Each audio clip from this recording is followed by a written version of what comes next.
Hello and welcome to Ingenium Books Facebook and YouTube Live. And today we are with Wai-Lin Terry, who is the publisher, creator, founder of Kitty Karma Books. Hi, Wai-Lin. Hi, Bonnie. How are you? I'm well, thank you. Couldn't be better, actually. So today we're going to talk about publishing with a cause. And if you have if you're watching this live or you're watching a replay, we certainly welcome you to this discussion. If you've seen some of our previous discussions on these videos, my business partner and life partner John and I talked a while back about the importance of establishing your why. And one of those whys for some people is because they want to do good in the world and have a positive impact on a particular cause. And Wai-Lin, that's what you did. Can you tell us a little bit about what that cause was and is, and how it led you to publish your anthology, Kitty Karma Books? Well, I am, as you can tell, what I'm wearing, clearly a cat lady. And I created this book, it will be easier, this book, Kitty Karma, as a memorial to my cat, Kilani. She dropped it in front of me in November 2016. I was totally wrecked for 6 months. I couldn't do anything. And I wanted to do something in her memory, but nothing materialized. So what I did to console myself, and because I was missing the presence of cats so much, I would visit cat forums just to, read stories of other people's cats and kind of digitally pat a cat. And a theme occurred to me that people were always going online to share stories of the cats they had lost, and they just wanted the comfort of a community when they did that. But I could see that people were willingly sharing their stories, the cats they lost, the cats they're adopting, and cats that in their lives or cats that gone missing. And something seeded in my mind, but it didn't materialize for several months. But one day I was online and I came across a book, and it was a book of short stories about dogs. And I thought to myself, why is it always about dogs? Why not about cats? And right in that moment, Kitty Karma was born. And I thought, okay, in the memory of my cat, Kilani, rather than making a one-off donation to a cat charity in her name, I would create this book of cat stories, and that out of the net proceeds, we would donate to cat charities, so that as long as we were selling the book, we would be benefiting a cat in distress somewhere in the world. And that was the idea. And in summer of 2017, that idea came into my head. And in December of 2017, we mailed out copies of Kitty Karma, and it appeared on the shelf. That is quite the timeline. Now, anybody who has written and published a book, whether it's an anthology or something that you create on your own, they will know that that's a pretty short timeline to go from concept to publish, but you did more than that. I'm going to ask you in a moment about how the book came together and what process you went through to pull the anthology together, but you also launched a crowdfunding campaign in the middle of that. So not only did you conceive of and publish a book in those few months, you conceived of, created, published a book, created the crowdfunding campaign, ran the crowdfunding campaign, raised the money to cover the production costs, and published, and we're sending out books in December. Yes, I know. Oh my goodness. If you had told me I would be going through all that stress, I would have said, no, forget it. But I worked with incredible people, including you, Bonnie, and your name is right here. And without the team of people that I was surrounded by, I don't think I would have made it. And also a huge vote of thanks to the authors who totally agreed to donate their stories for free because they knew that, cat charities will be benefiting. But yes, creating a crowdfunding campaign is a totally different kettle of fish from doing a book. So we're working on two high stress, tight deadline projects simultaneously, and we had to shift gears. A book is one thing, in crowdfunding, you have to think about, snippets of information, constant updates, getting people interested in your story. We were switching gears all the time. But it was actually a whole lot of fun. I can say that was fun now. Right, exactly. Yes, it was fun, and it was a busy time. So let's talk about the book first. I want to come back and talk some more about the crowdfunding campaign in a moment too. And then the other thing that we're going to talk about, just to signpost for any folks watching this either live or on replay. And thanks for joining us, by the way. You can put a comment in, let us know where you are joining us from, where you're watching from, and do you have a cat? We'd love to know if you have a cat and what the cat's name is. Anyway, okay, so that's an aside. So we're going to talk about the process of pulling together the book and the anthology. We'll come back and talk about the crowdfunding campaign in a little bit more detail. And then we're also going to talk about the issue of branding around the campaign. So we'll come to that because we talked about that yesterday, you and I, so we'll come to that. All right, the book. So the concept for the book, it's an anthology. There are 26, I think, authors, yes, or 26 stories. We have a couple of authors that did more than one. I can't remember. But so how did you go about finding the authors? So from concept to finding the authors to getting them to deliver the stories on that timeline, how did you go about that? Well, I knew many people who loved cats. So basically, I just reached out to them with this, explaining the concept. And also, we picked 3 cat charities. And some people have asked me why these particular charities, and it was totally happenstance. I happened to have been donating to one of them. One of them was brought to our notice by one of the authors. And one of them I had visited in Hawaii. And, it's, as long as you're benefiting cats, it doesn't matter which charity it is. So we had found the charities, and we approached the authors. We actually approached the charities themselves to donate a story each so that readers would know how tough it really is to rescue cats. It's not all fun and games. There's nothing glamorous about it. It's a lot of hard work. And as for the authors, I approached the people I knew, and then with my team, we started brainstorming on subcultures of cats.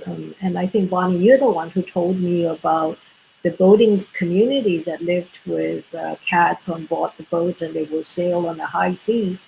So we, within the book, there's several sections.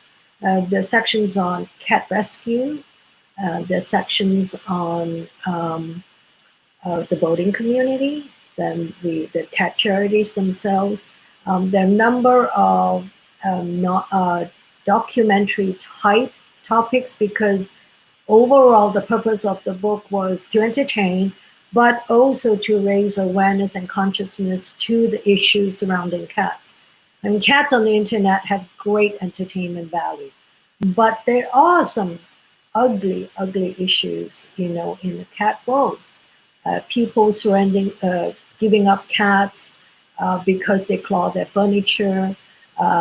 There's a war on cats in certain parts of the world, where countries are have a national policy to cull cats by tens of thousands or maybe even millions, because they blame cats for destroying wildlife. And so we brought up that issue as to how, what scientific base is there for the war on cats, and a lot of people don't realize there's such a thing.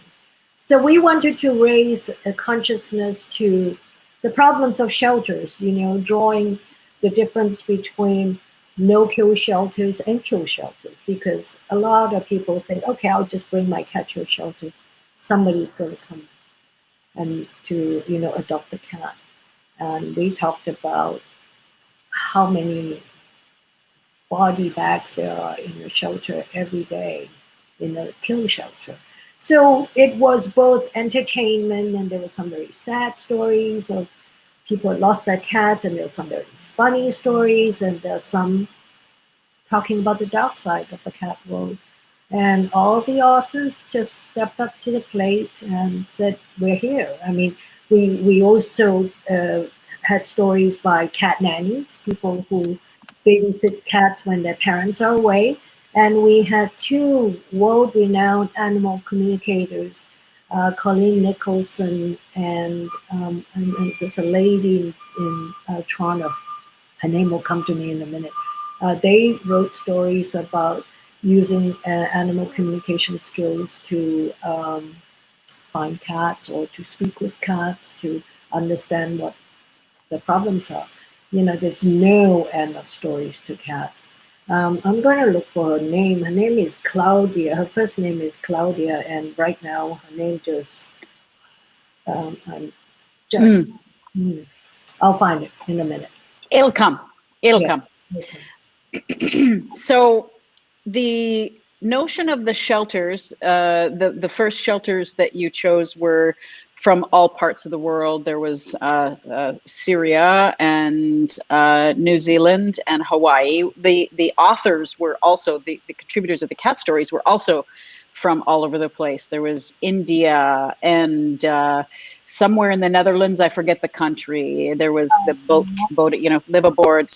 Right, and right in Norway, in Wales, in New Zealand. Right, yeah. Yes, all over the world. And Canada and the US, obviously. So it really does bring the global perspective. So the original shelters that you chose, you've adopted a strategy of trying to spread the wealth, as it were. So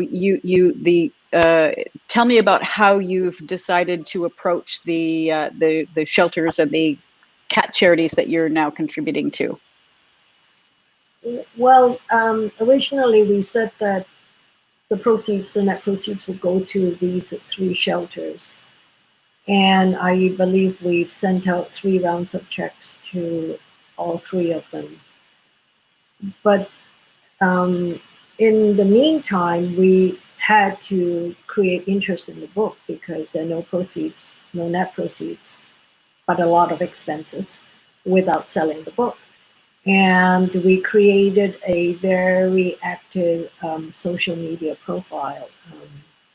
Our Instagram, we are considered a micro influencer on Instagram. You'll find us at Kitty Karma Books. And the more I delved into creating our profile on Instagram, the more I realized that there are so many cats in need. Every spring, there are kittens that are, they are born, they're left out in colonies or thrown out or left to die. And all over the world, cat lovers, will adopt cats that are differently abled. Some have only 3 legs, and some have only 2. Some are blind, and some feed cats on the street. They respect the need for alley cats to live in colonies. There's so many layers of cat rescues or cat causes. So we decided that it wasn't fair to just to limit it to those 3 shelters.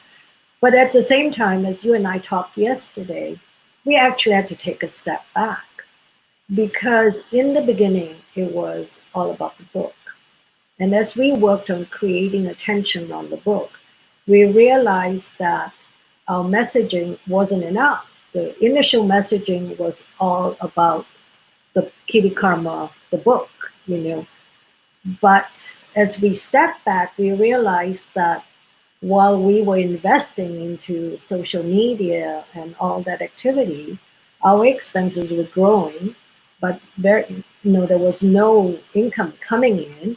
And if we were not sustainable, if we as a company, Kitty Karma Books, cannot be sustainable, we're not going to be around to help other cats. So we took a step back and we say, let's change our messaging. So as I said, our initial messaging was all about the book. And in the last 2 years, we changed our messaging to about our brand and about our mission. So our brand is Kitty Karma Books. And our mission is to share cat stories to help cats in need. And so that covers a full spectrum. We tell cat stories through social media. We have participated in cat festivals, but we also realized that, you know, cat lovers are not all over the world. When they go to a festival, they don't just want to buy a book. They would prefer to buy a pair of cat socks. So there is a challenge to just wanting to help cats through a book. So we had to expand our umbrella, so to speak. So that was why the messaging has evolved.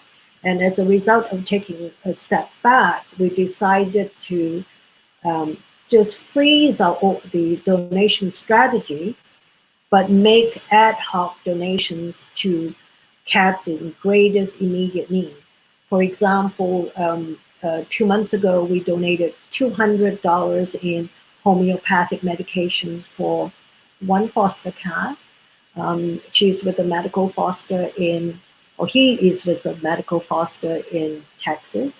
And when I read his story, Dr. Fuzz was in such a bad state. He was surrendered to the shelter, covered in poo and, you know, the worst skin rash and all that. And he was having severe GI problems. And he was going all over the place. And this particular foster, I believe her Instagram handle is Couch Cheeto, had a lot of success with another cat with medical disability. So the Texas shelter gave this particular cat to her to look after. And I stumbled across this story and I thought, my two cats, I have used only homeopathics on my Kilani and my current cat Pikake. So why don't I try to get this foster to, you know, use homeopathics, because there's less distress on the system. So we donated $200 to this of medication to this foster cat. We have donated $75 to a foster home.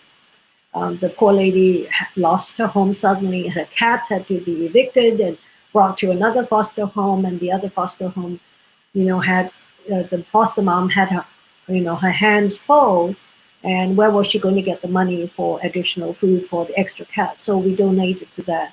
So right now, donation strategy is very ad hoc while we build our presence, while we build our brand name and increase recognition. There's one other thing we talked about, and I said we were expanding our umbrella, which is right now we have one book. So we are Right. working a couple of others. Yeah, that makes sense. So I think what the key thing, lots of really good information there, but one of the key things that I heard is that while the book, publishing the book, creating, publishing, and funding the book was the sole focus of those first few months when Kitty Karma Books was born, you realized that it was a tactic in a broader strategy. So one piece of a broader strategy, which is very similar to what other people do when they publish books. So whether you're a business coach, a leadership coach, you provide acupuncture service, you know, those kinds of things. People are writing books to help them in a broader strategy supporting the broader strategy of the broader objectives of a business. So yours is not purely a business in that sense, in that you exist to help others. But I think that makes sense, and that's valuable insight. So the crowdfunding exercise, if we could just talk about that for a moment. It's different than publishing a book, obviously. Tell me what your takeaways from that are. We authors that come to Ingenium Books often say, well, maybe we can crowdfund to do this, that, and the other. And it's not for everybody. And there are particular circumstances under which it might be successful and might not. Tell me a little bit about what you learned through that and what advice you might have for people thinking about crowdfunding for a book. It's a very targeted exercise.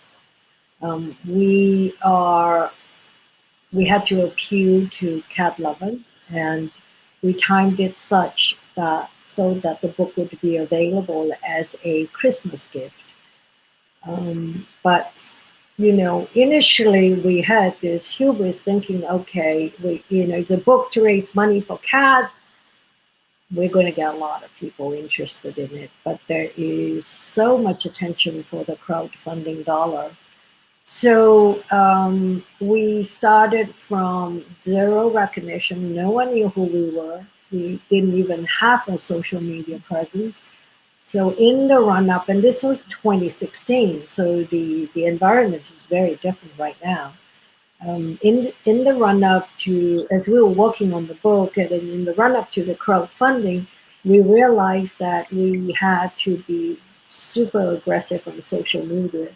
At that time, we only used Facebook. We used Facebook to talk about the cats that we were writing about. We used Facebook ads to reach out to a bigger audience. And then Indiegogo, which was the platform we used itself, if you can generate enough attention, you get into the so-called rising star category. And we managed to generate enough attention, and they put us in that category. So that created an audience for us, an audience that we would never have reached.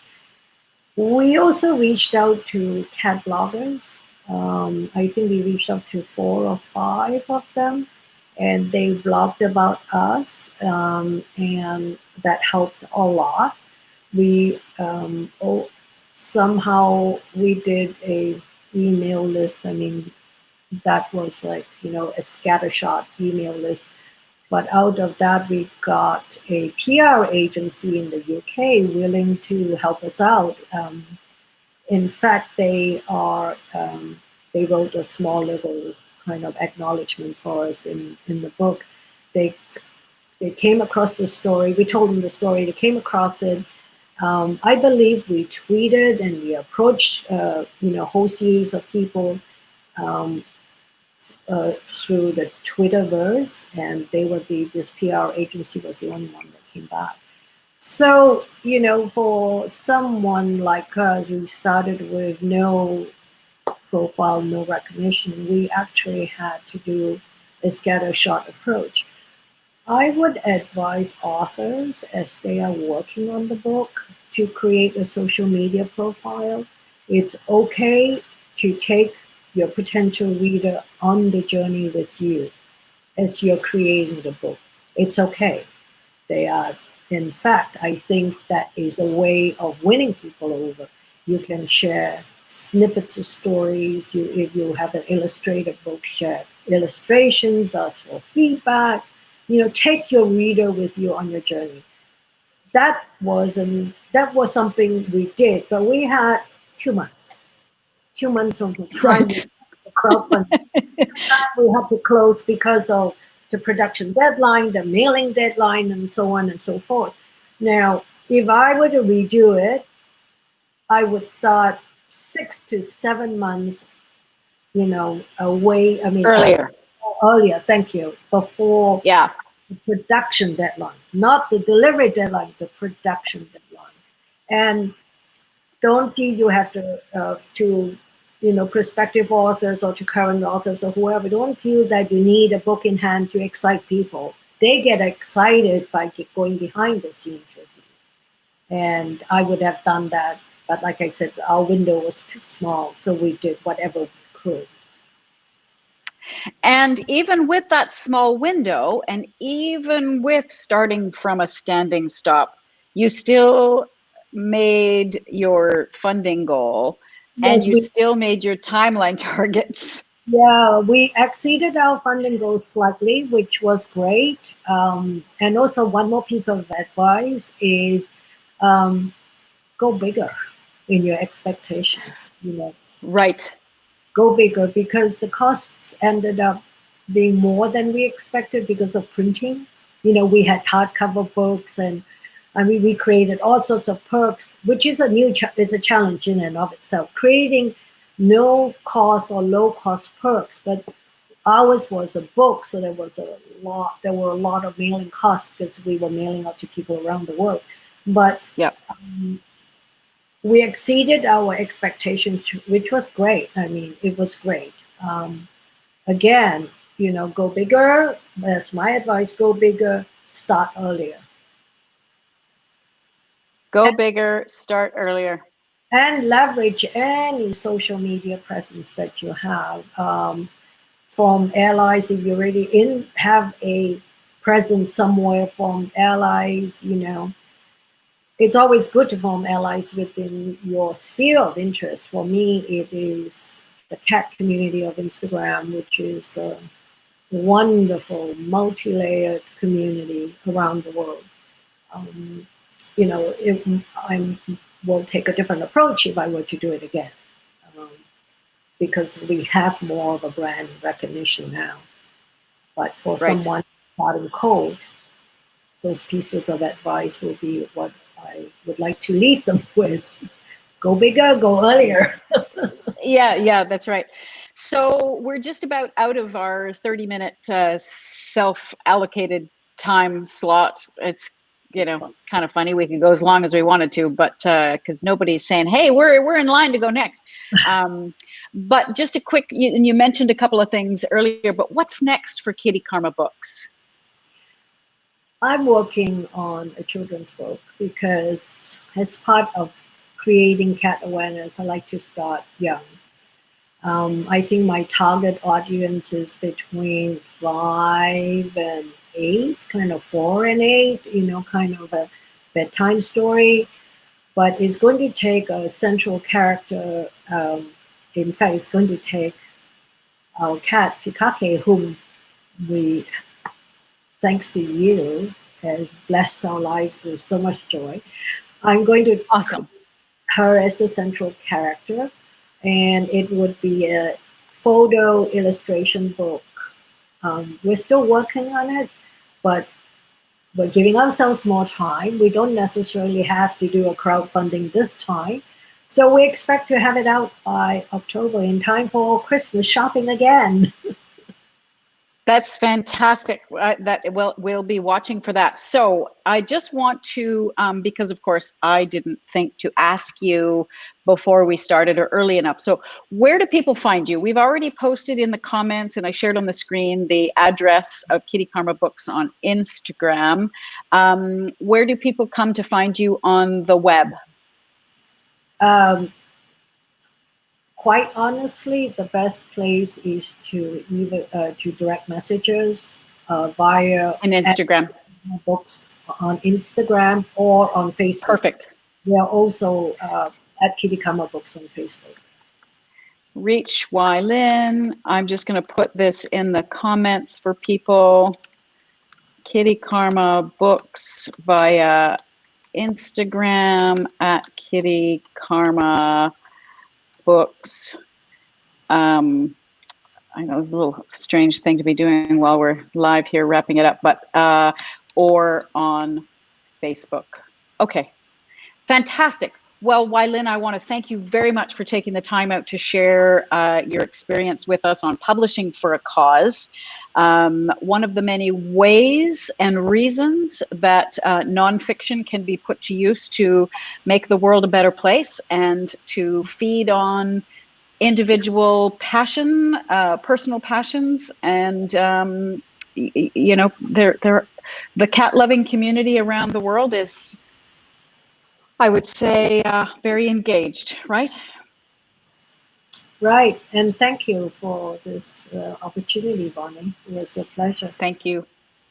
Anytime, and we will be back next week. We have, anytime you want to see any of our replays of our videos, they're available on our YouTube channel, which you can subscribe to. They're available on our Facebook page, and little by little, we actually post links to the relevant video segments on our website as well, so you can find them all over the place. I'm Bonnie Wagner-Stafford of Ingenium Books, Wai-Lin Terry of Kitty Karma Books, bidding adieu for today. Bye. Bye.